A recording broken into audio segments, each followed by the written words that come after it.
तो इसमें देखो ये भी आर का दिया हुआ है, ये भी आर का, ये भी आर का, ये भी आर का, और फाइंड द, वही क्वेश्चन है कि find R equivalent between A and B. तो सेम वही लगाएंगे हम, कौन सा पोटेंशियल मेथड यहाँ पर लगाएंगे कि देखेंगे कैसा कैसा है। ए और बी यहाँ पर है देखो, ठीक है। तो वही सबसे पहले तो एज्यूम करेंगे बैटरी, बैटरी ए और बी के बीच एज्यूम कर ली है ना, पोटेंशियल डिफरेंस ऐसा ही V 0, तो ये ए मान लिया कितने पर, V पर, ठीक है, और बी कितने पर मान लिया, टर्मिनल 0 पर, ठीक है। तो देखो यहाँ से चले, तो जब तक वायर के बीच में यहाँ पर कुछ नहीं है, देखो इस पूरे वायर, यहाँ वायर के बीच में कुछ नहीं है, तो ये भी 0 पर है, 0 0 0, पोटेंशियल सेम रहेगा। जब तक कुछ नहीं आएगा वायर के रास्ते में, तब तक हर पॉइंट पे पोटेंशियल सेम रहेगा। तो ये 0 पर है, तो ये भी कितने पर होगा, 0 पर, ये भी कितने पर होगा, 0 पर, ये भी कितने पर होगा, 0 पर। मतलब ये पॉइंट भी क्या रहेगा, बी, बी और बी। समझ में आई बात? तो नीचे वाला हटा रही हूं। तो अब देखो इसके अक्रॉस कितना पोटेंशियल है, बीच वाले को थोड़ी देर के लिए, अब ये भी है ना, तो यहाँ पे पोटेंशियल मान लो x, क्योंकि हमें नहीं पता यहाँ पे क्या है, क्योंकि यहाँ पर देखो v है, तो यहाँ पे हम रास्ते में चले चले चले, बट बीच में रेजिस्टेंस आ गया, तो यानी कि पोटेंशियल चेंज हो जाएगा। तो यहाँ पे v तो रहेगा नहीं, तो हमने अपनी तरफ से एक पोटेंशियल मान लिया यहाँ पे x। तो ये वाला आर्क के अक्रॉस पोटेंशियल डिफरेंस कितना है, v और x। इसके अक्रॉस कितना है, x और 0। इसके अक्रॉस कितना है पोटेंशियल डिफरेंस, x और 0। इसके अक्रॉस कितना है, x और 0। यानी कि किन किन के अक्रॉस सेम है, इसके, इसके और इसके, x और 0। तो यहाँ पर मान लिया x और यहाँ पर मान लिया 0। तो ये वाला बना लिया, ये वाला बना लिया, ये तीनों पोटेंशियल सेम है, तो तीनों किस में होंगे, पैरेलल में, ठीक है। अच्छा, और लास्ट वाला किस किस के बीच में, ये वाला किस किस के बीच में, x, ये वाला रेजिस्टेंस किस किस के बीच में, x और v, है ना। तो x तो ये रहा, तो v इधर बना लो, ये v हो जाएगा, यानी कि ये a है और ये हो गया b। तो ये सॉल्व ये हो गया। तो ये तीनों किस में हुए देखो, पैरेलल में, और उसके साथ ये सीरीज में। क्लियर हुआ बच्चों? तो ये तीनों पैरेलल में हुए, तो 1/r 1/r 1/r, तो इनकी जगह आ गया r/3, ये आ गया r/3, और ये कितने का है, r का, ये है r a b। अब ये दोनों सीरीज में हो गए, then r equivalent is equal to r plus r/3, और कितना आ गया ये, 4r/3। बोलो क्लियर हुई है बात? ठीक है बच्चों?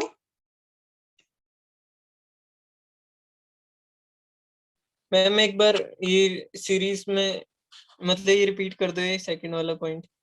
ये यस बेटा ये हुआ ना, देखो पोटेंशियल चेक करो, आर के अक्रॉस पोटेंशियल कितना है, पोटेंशियल डिफरेंस कितना है, एक्स और वी है ना, है ना। यस मैम, तो यस मैम। एक्स और 0 तो तुम मान चुके हैं, यहाँ पे एक्स और 0 के बीच में तीनों है, ठीक है। अब एक्स और वी अभी तक तुमने लिया नहीं, तो यहाँ पर वी लेना पड़ेगा ना, तो एक्स और वी के बीच में लगाना पड़ेगा फिर वो, क्योंकि ये इसके बीच पोटेंशियल डिफरेंस अलग है ना, एक्स और 0 तो नहीं है, एक्स और वी है, यस मैम। ठीक है ना। अच्छा, इसी क्वेश्चन में अगर पोटेंशियल डिफरेंस दिया रहता होता, मान लो 2 वोल्ट पोटेंशियल डिफरेंस दे दिया होता और कहा जाता करंट निकालो, है ना, मान लो पोटेंशियल डिफरेंस दे दिया होता कि 2 वोल्ट की बैटरी लगी हुई है और कहते बताओ करंट निकालो, ठीक है। तो आप कहते V is equal to I R equivalent, R equivalent आप निकाल चुके, V आपको दे रखा है, करंट निकाल लेंगे, ठीक है। Good morning ma'am. Good morning.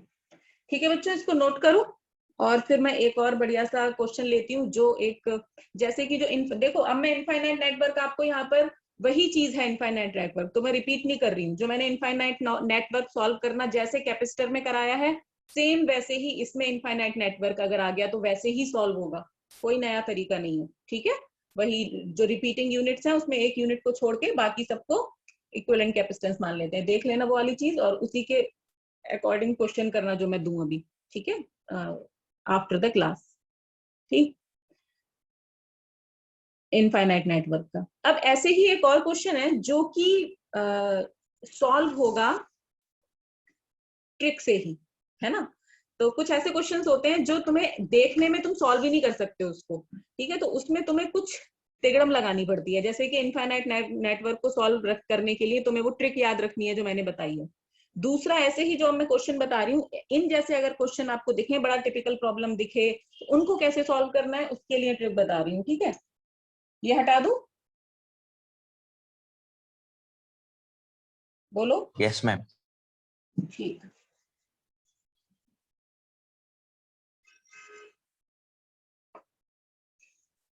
देखो बच्चों, मैं आज आपको बता रही हूँ कौन सी सिमेट्री, फोल्डिंग सिमेट्री।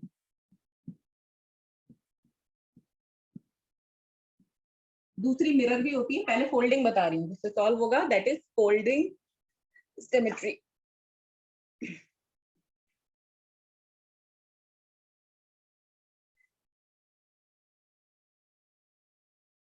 ठीक, तो सबसे इजी क्वेश्चन पहले लेती हूँ, फिर उसके बाद एक टफ लूंगी। ठीक है, तो पहले बेसिक चीज ले रही हूँ। एक ये है रेजिस्टेंस, एक ये है, ये रहा, ये रहा, एक बीच में। तुम कहोगे मैम ये बैलेंस बीट स्टोन ब्रिज हो सकता है अगर रेशियो सेम हो, तो ये वाला question balance Wheatstone bridge से भी सॉल्व हो जाएगा। बट मैं बता रही हूँ कि इसमें फोल्डिंग सिमेट्री लगाएं तो कैसे होगा, क्योंकि फोल्डिंग से कई जगह ऐसा आएगा जहाँ पे तुम्हें बीट स्टोन ब्रिज नहीं दिख रहा होगा, लेकिन फोल्डिंग सिमेट्री लग जाएगी वहां पर। तो पहले इजी रहेगा इससे समझाना, इसलिए वाला क्वेश्चन ले रही हूँ पहले। बच्चों ये रहा टर्मिनल ए, ये रहा टर्मिनल बी, और कहा है कि आर इक्विवेलेंट निकालो बिटवीन ए एंड बी। अब थोड़ी देर के लिए बीट स्टोन भूल जाओ, ठीक है, फोल्डिंग सिमेट्री लगाना सीखो, क्योंकि अगले क्वेश्चन में टिपिकल में वही लगानी है। सबसे पहले फोल्डिंग सिमेट्री देखो कि सिमेट्री मतलब एक जैसा है। अब अगर तुम यहां से करो तो ये मिरर सिमेट्री होती है, जैसे तुम यहां से इसको कट करते और देखते कि देखो इधर इसके जैसा इधर और इधर ये इधर, लेकिन इधर 2r लेती ना, मैं पहले 2r ले लूं। अगर इधर 2r है और इधर भी 2r है, इधर भी 2r है, इधर भी 2r है, तो ये मिरर बन जाएंगे ऐसे कि जो इधर है वो इधर है ना, इसका इधर, इसका इधर, तो ये मिरर सिमेट्री हुई। बट मैं यहाँ पर मिरर सिमेट्री बाद में बताऊंगी, इसीलिए मैंने इसको मिरर ना लेके फोल्डिंग समझाने के लिए आर ले लिए। तो इधर से तो कट होगा। हमेशा फोल्डिंग सिमेट्री लगानी है अक्रॉस द टर्मिनल। ध्यान दो पहली बात कि हमेशा जो फोल्डिंग सिमेट्री लगाओगे आप वो अक्रॉस ए बी लगाओगे, मतलब जिसके भी अक्रॉस पूछा है, जैसे आर इक्विवेलेंट पूछा है अक्रॉस ए बी, तो आप यहाँ पर फोल्डिंग सिमेट्री लगाओगे अक्रॉस ए बी। सिमेट्री मतलब हर चीज सिमेट्री। यहाँ पर सिमेट्री कैसी दिखाई दे रही है, देखो अगर मैं यहाँ से इसको ऐसे करूं पर, तो इसके साथ सिमेट्री में आर आर, 2r के साथ सिमेट्री में। बीच वाले को भी देखते हैं क्या रहता है, ठीक है।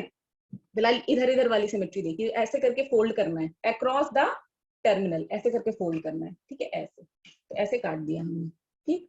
अच्छा अब देखो, जब भी तुम across A B folding symmetry लगाओगे तो पहली बात ये ध्यान रखनी है। दूसरी बात क्या ध्यान रखनी है कि जब हम फोल्डिंग सिमेट्री लगाते हैं तो वहां पर हम ये देखते हैं कि पोटेंशियल कॉपी हो रहा है। पोटेंशियल कॉपी होता है, इसका मतलब पोटेंशियल कॉपी होता है, इसका मतलब कि अगर यहाँ पर मान लो तुम वही एज्यूम करते हो बैटरी, तो यहाँ पर ये ए बी पर है और बी 0 पर है, तो ए वी पर है यहाँ पर, ठीक है। अच्छा यहाँ से यहाँ तक चले, यहाँ से यहाँ तक अगर बी और 0 ना भी मानो, अभी सपोज ना भी मानो, ए और बी और 0 नहीं मान रहे तुम, एक्स वाई मान लेते हैं, चलो कुछ भी मान लेते हैं। इस पॉइंट पर पोटेंशियल मान लो एक्स है, तो यहाँ पर भी पोटेंशियल एक्स होगा जिसके भी अक्रॉस, तो पोटेंशियल कॉपी हो रहा है। जैसे यहाँ पर पोटेंशियल कितना माना y, तो इसी के साथ सिमेट्री में क्योंकि रेजिस्टेंस सेम है, ऊपर भी r है नीचे भी r है, तो यहाँ पर भी क्या होगा y, यहाँ भी 2r है, यहाँ भी 2r है, सिमेट्री है। तो यहाँ पर देखो z और z, ठीक है, पोटेंशियल कॉपी हो रहा है। क्या कॉपी हो रहा है, पोटेंशियल। सबसे पहले ये रूल लगा लो कि पोटेंशियल कॉपी हो रहा है और अक्रॉस द टर्मिनल फोल्ड करो, बहुत आसान हो जाएंगी इससे चीजें। अभी तो सिर्फ समझो इस चीज को, है ना, बातों को समझो। अब यहाँ पर क्या हो रहा है, अब देखो क्या क्या चीजें हो गई पैरेलल में। इस आर, ये आर किसके अक्रॉस है, एक्स और वाई के, ये आर भी किसके अक्रॉस है, एक्स और वाई के, तो ये वाला आर और ये वाला आर पैरेलल में हो गया, ठीक है भाई हो गया। अब ये देखो ये भी जेड है, ये भी जेड है, ये वाई है, ये वाई है, 2r के अक्रॉस कितना है, y minus Z potential difference. इस भी 2r के अक्रॉस कितना है, y माइनस जेड, तो ये भी पैरेलल में, ये भी पैरेलल में। r और r यहाँ पे आपको किसमें दिख रहे हैं, पैरेलल में। 2r और 2r कहाँ किसमें दिख रहे हैं आपको, पैरेलल में। क्यों दिख रहे हैं बच्चों पैरेलल में, क्योंकि पोटेंशियल सेम है। अब देखो इसकी बात करो, इसके अक्रॉस r स्मॉल छोटा वाला r जो बीच में लगाया है मैंने, इस r के अक्रॉस यहाँ पे भी y है, यहाँ पे भी y है ना। अब ये जो वायर है ये किस पे है, सेम पोटेंशियल पर है, इसके अक्रॉस सेम पोटेंशियल है। तो अगर इसके अक्रॉस सेम पोटेंशियल है तो क्या इसमें करंट जाएगी, जब पोटेंशियल डिफरेंस ही नहीं है तो इसमें करंट जाएगी ही नहीं। तो ये क्या हो जाएगा बच्चों, ड्रॉप हो जाएगा। सेम व्हीट स्टोन ब्रिज में भी तो यही करते हैं हम, याद आया? यस बोलो। मैम। हाँ, तो Yes, सेम ma'am. इसमें करना है, तो इसमें करने का तरीका अलग है। ठीक है, तो क्योंकि ये सेम पर हो गए तो बस अब तो ये सॉल्व हो गया। अब देखो ये आर और ये आर, अब देखते रहना। देखो ये आर और ये आर किस में है? पैरेलल में। तो अब आर और आर पैरेलल में, आंसर क्या आ जाएगा? 1/r equivalent is equal to, short में करना, अभी तो मैं लिख के बता रही हूँ, 2/r। तो आर इक्वलेंट कितना आ गया? बोलो जल्दी से। r/2। r/2 आ गया। r/2। ठीक है, आर इक्वलेंट आ गया r/2। यानी कि अब मैं नीचे वाले को हटा के, बीच वाला तो अपने आप ही गायब हो गया, देखो बीच वाला तो गायब ही हो गया। अब नीचे वाले को हटा के सिर्फ ऊपर वाला अगर मैं लूं और उसकी जगह लिख दूं r/2, पैरेलल हो गया ना, नीचे वाला हट गया गायब, बीच वाला तो हट ही गया था। अब अगले पे आओ, 2r और 2r को पैरेलल में करो, तो इन दोनों का कितना आएगा? 1/2r plus 1/2r, 2/2r, 2/2r, ये r आ जाएगा। फिर r इक्वलेंट कितना आ जाएगा? r, रेसिप्रोकल करोगे तो, यानी कि इन दोनों को जो पैरेलल में कनेक्ट किया तो एक बचा कितने का? r का। तो अब नीचे वाले को हटा दो और इसकी जगह कितने का बचा? r का। अब देखो सॉल्व हो गया सर्किट। ये दोनों किसमें बचे? ये तो बहुत इजी पे बताया मैंने, अभी इससे बड़ी बड़ी प्रॉब्लम तुम चुटकियों में सॉल्व कर लोगे। जितने भी टिपिकल दिखने वाले, जितने भी बुक में तुम्हें टफेस्ट दिखेंगे ना, वो फोल्डिंग सिमेट्री से या मिरर सिमेट्री से सॉल्व हो जाएंगे। आज मैं तुम्हें फोल्डिंग सिमेट्री बता रही हूँ। ठीक है, ये हो गया बी और ये हो गया ए। अब ये दोनों तुम्हें किसमें दिख रहे हैं? सीरीज में, सीरीज। है ना? तो आर इक्वलेंट कितना हो जाएगा? फाइनल आंसर हो जाएगा r/2 plus r, 3r/2। Answer आ जाएगा 3r/2। ठीक है, ये है फाइनल आंसर। बोलो क्लियर है? नोट करो जल्दी से 1 मिनट में।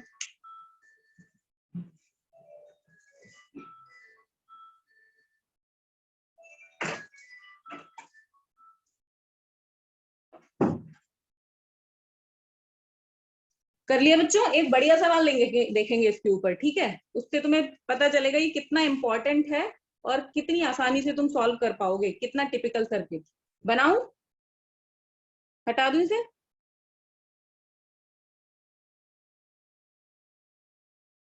Yes ma'am. देखो बच्चों, अब मेरे साथ साथ बनाना एक सर्किट, ठीक है? वरना मैं वहां से रब करती जाऊंगी ना तो तुम्हें प्रॉब्लम होगी। मैं उसी में रब करूंगी, तुम आगे नया बना लेना। ठीक है, अब एक क्वेश्चन लिखो।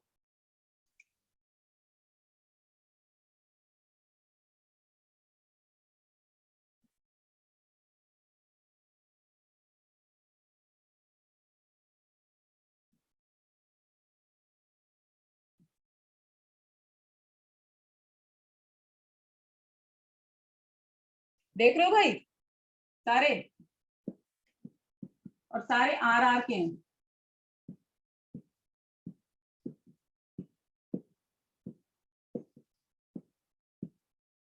और यहाँ बैटरी लगी हुई है, मान लो जितनी भी लगी हुई है, 2 वोल्ट की या 3 वोल्ट की। अभी फिलहाल बैटरी की बात नहीं कर रही, क्योंकि देखो अगर बैटरी का पोटेंशियल डिफरेंस दिया होगा ना, तो तुम्हें करंट निकालनी है, तो करंट निकालने के लिए सबसे पहले आर इक्विवेलेंट निकालना पड़ेगा। मान लो इस क्वेश्चन में मैं आर इक्विवेलेंट ही पूछ रही हूँ, R equivalent between A and B.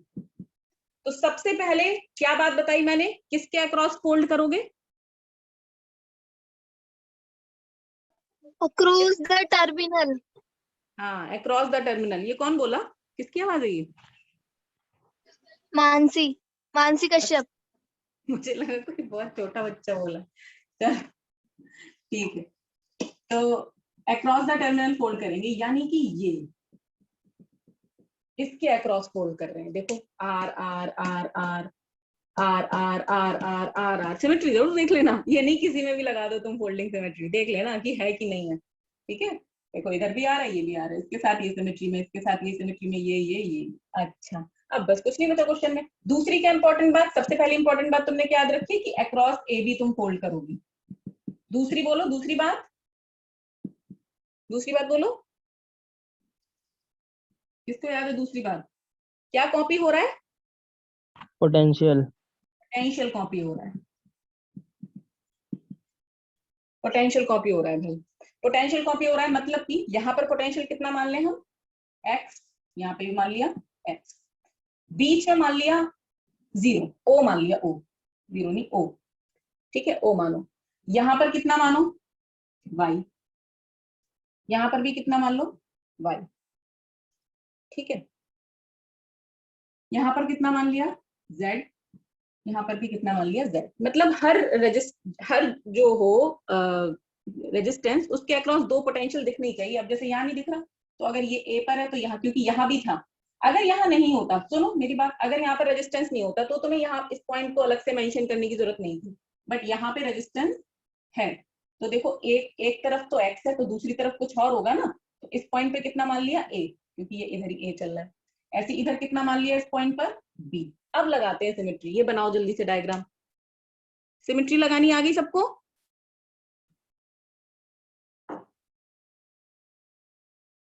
बोलो जल्दी, सबको सिमेट्री लगानी आ गई, boys and girls? Yes, ma'am. Yes, Yes, ma'am. ma'am. हाँ, रिस्पॉन्ड किया करो बच्चे, तभी मुझे पता चलेगा। अब देखो बना लिया तो अब मैं इसी में, क्योंकि रब करूंगी इसी में, ठीक है। नाउ इसके अक्रॉस देखो पोटेंशियल कितना है, देखो ये R है, ये भी R है।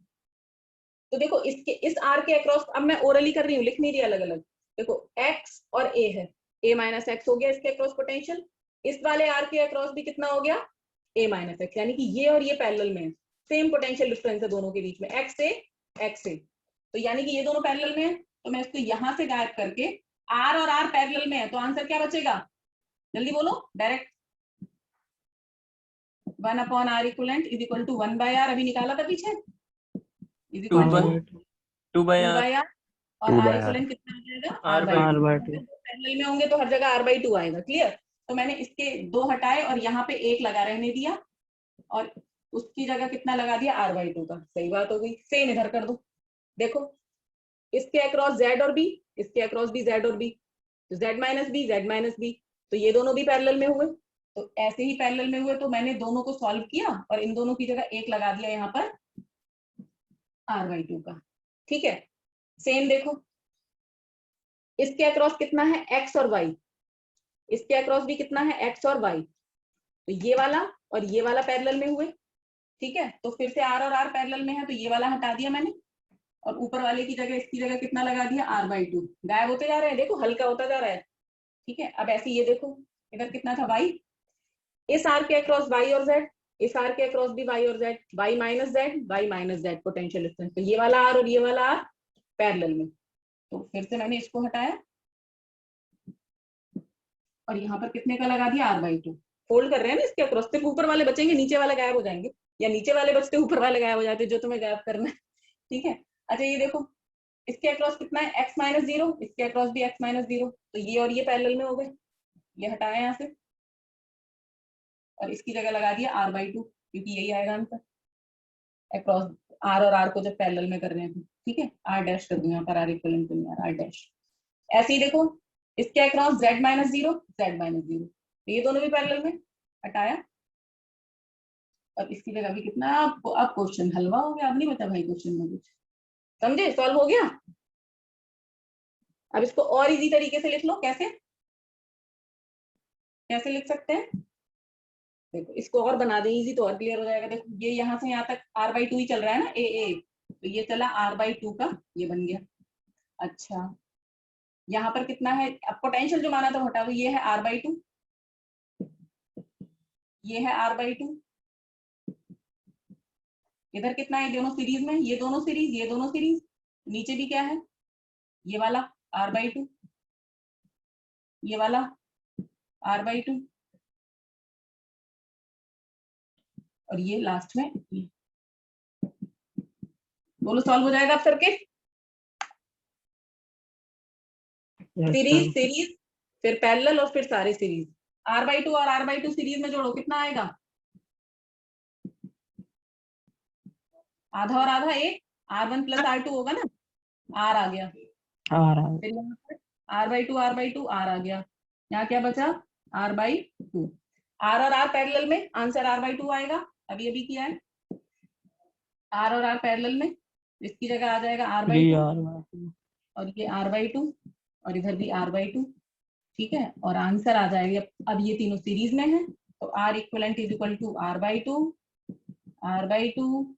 प्लस r/2 और आंसर आ गया आपका 3r/2। 3r/2। क्लियर है बच्चों? ऐसा ही एक आध क्वेश्चन दूंगी मैं होमवर्क में, वो करना। अगले बात पे आते हैं। हेडिंग डालिए, नोट करो, ये कर लिया, जल्दी से करो।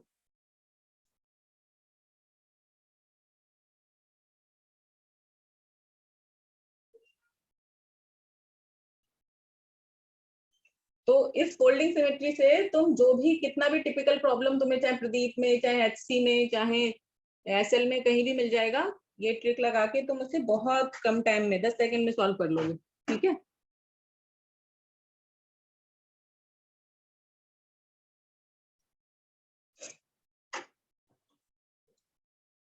हटा दो बच्चों।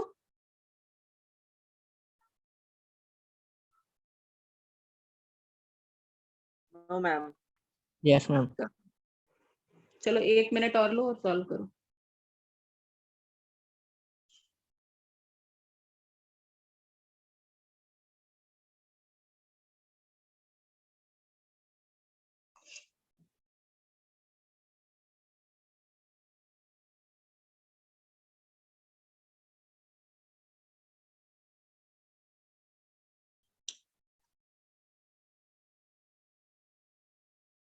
चलिए अब हेडिंग डालिए,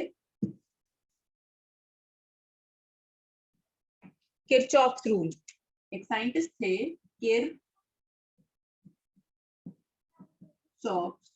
लॉ।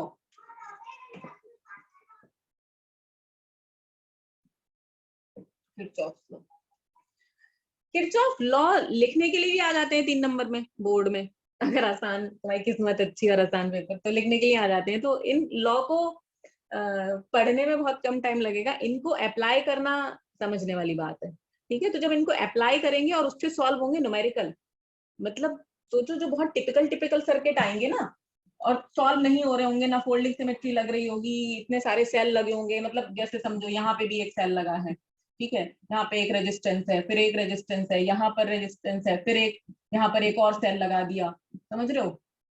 तो ये ऐसे सर्किट, ऐसे बहुत ही टिपिकल, की बीच में सेल भी है, रेजिस्टेंस भी है, सब कुछ है, इंटरनल रेजिस्टेंस भी है, तो ऐसे सर्किट कैसे सॉल्व करें जहां ना पोटेंशियल मेथड समझ में आ रहा है और जहां पे लूप बन रहे हैं, समझ रहे हो, यहाँ पर क्लोज सर्किट तो है ही, लूप भी बन रहे हैं। तो ऐसे टिपिकल सर्किट्स को सॉल्व करने के लिए किरचॉफ बहुत आसान रूल लाए कि भाई तुम मेरा वाला रूल पढ़ो, लॉ पढ़ो मेरे वाले, और वो अप्लाई करो, तो इन सर्किट्स को हम सॉल्व कर सकते हैं, करंट निकाल सकते हैं, ठीक है।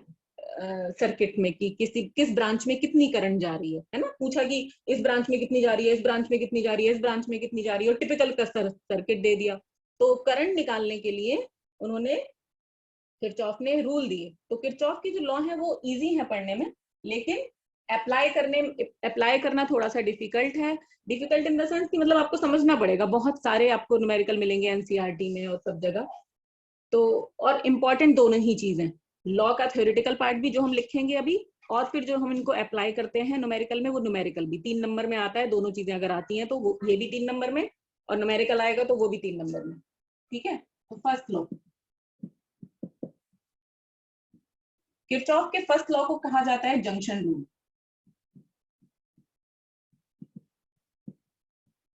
जंक्शन रूल, इसका दूसरा नाम है किरचॉफ्स करंट लॉ। करंट के बारे में कहा उन्होंने, Kirchhoff's current law.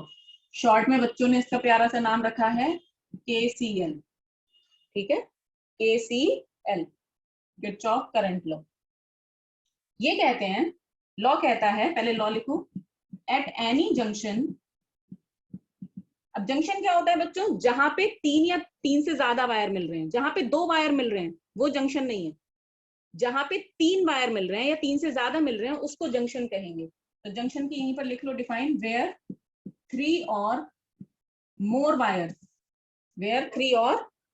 wires meets,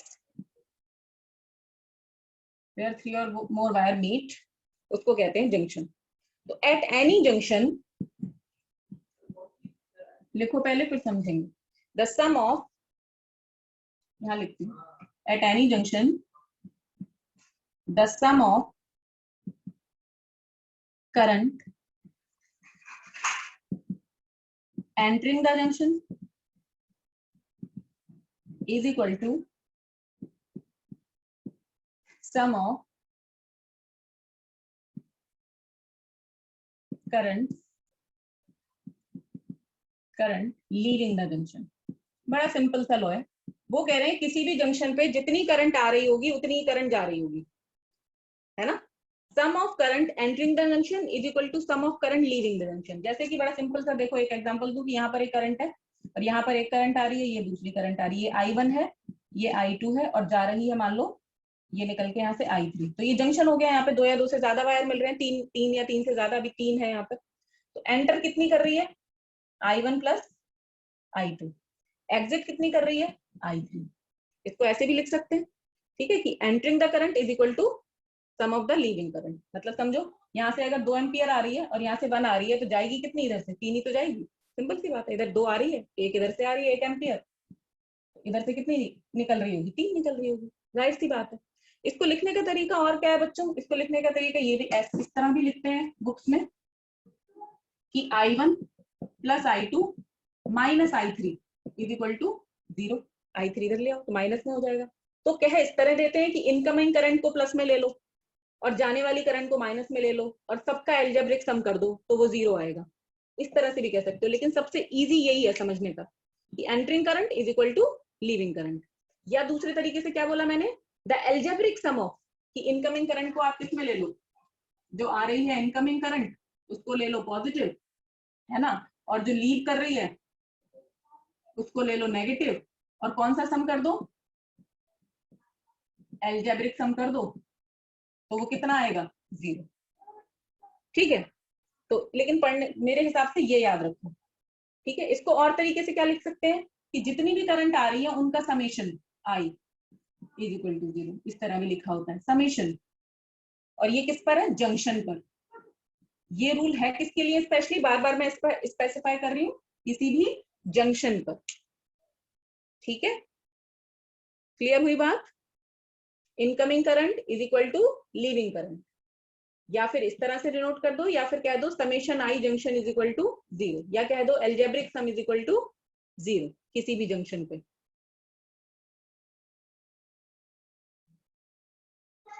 कोई डाउट इसमें?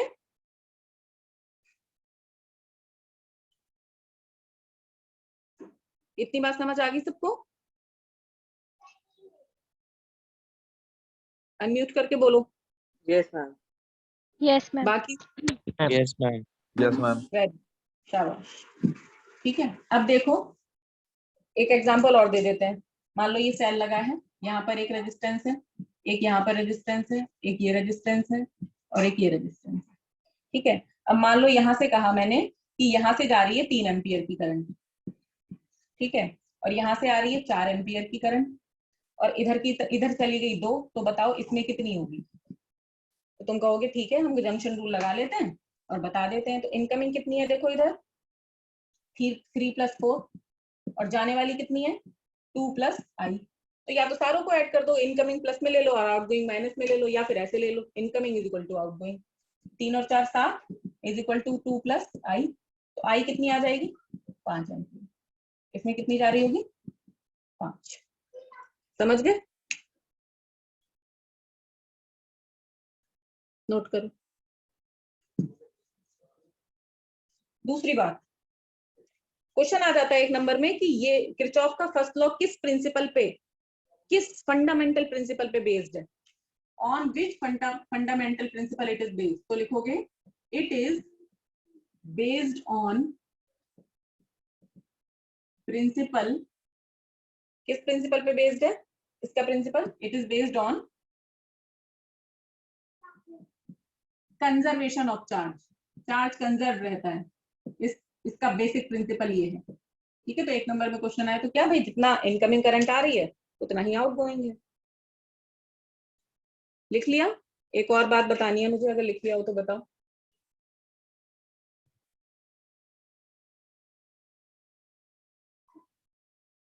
डन?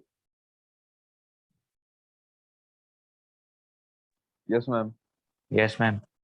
देखो बच्चों, कई जगह ऐसा होगा कि जब तुम किरचॉफ लॉ लगाओगे ना तो करंट माइनस में आ जाएगी, बहुत जगह ऐसा होगा कि करंट नेगेटिव में आ जाएगी। तो नेगेटिव करंट का मतलब ये होगा कि जो तुमने डायरेक्शन मानी, कई जगह डायरेक्शन मानोगे ना तुम सर्किट में कि इधर से करंट जा रही है, इधर आ रही है, तो अगर नेगेटिव में करंट आ रही है तो नेगेटिव में करंट आने का मतलब है कि जो डायरेक्शन तुमने मानी है एक्चुअल करंट की डायरेक्शन उससे जस्ट अपोजिट है। क्योंकि तुम्हें कई सारे, जब हम न्यूमेरिकल करेंगे ना तो हमें करंट हम निकालेंगे कि इससे इतनी निकली, इधर इतनी गई और इधर इतनी गई, तो और अगर मान लो आई नेगेटिव में आ गई आंसर, तो उसका मतलब ये होता है कि जो हमने एज्यूम्ड की है डायरेक्शन, जो हमने मानी करंट की direction, our assume direction is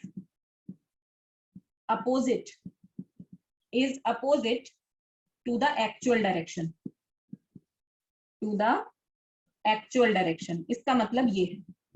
जैसे कि अभी वाले एग्जांपल में अभी बताती हूँ, जैसे कि अभी तुमने एग्जांपल लिया ये वाला,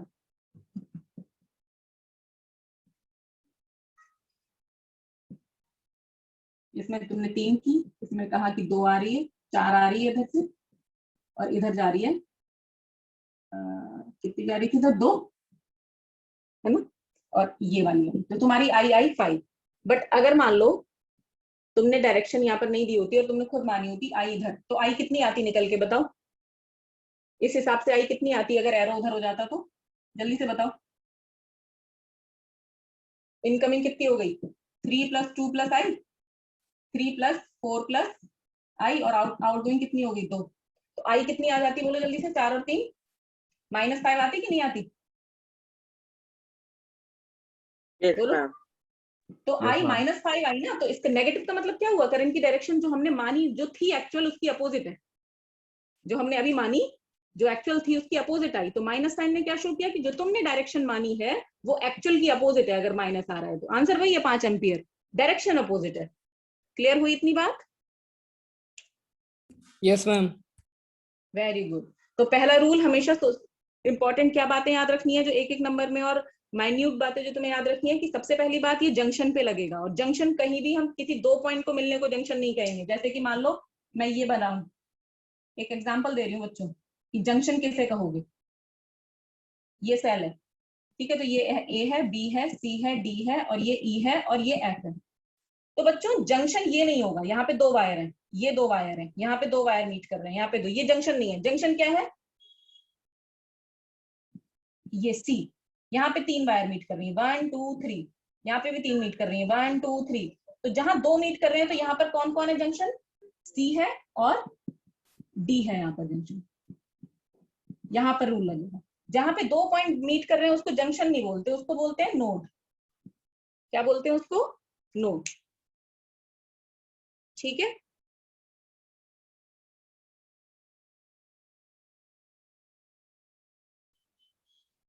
नोट किया, करो।